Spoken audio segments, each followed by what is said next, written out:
Hi, my name is Joe Tepe, and I am the pastor of adult ministries here at Northwest Christian Church.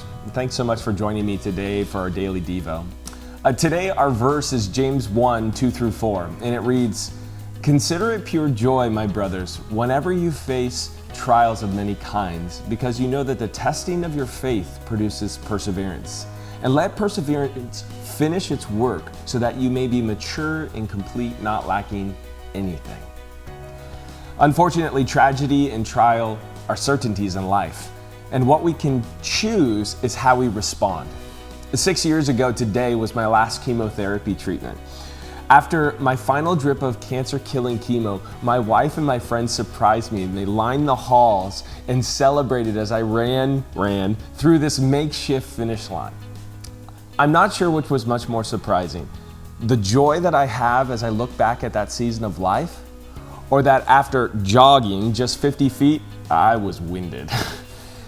Going through cancer wasn't easy. Physically it was painful, emotionally exhausting, and spiritually though, it was joyful.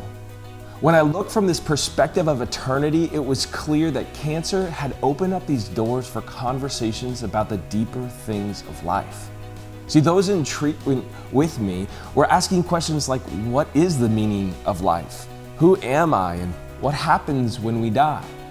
And as a follower of Jesus, I have answers to those questions, and I was able to share the hope that I have in Jesus with those who were looking for those answers.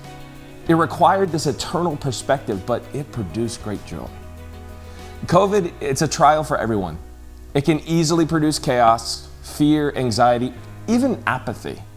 But when our experiences produce these difficult emotions, we have an opportunity to take a different perspective. See, Jesus, his death, his burial, his resurrection, they all remind us that God doesn't waste hardship. Instead, God can use hardship and hurt to bring about hope and healing, and even our maturity. Hebrews 12:2 reminds us that it was for the joy set before Jesus that he endured the cross.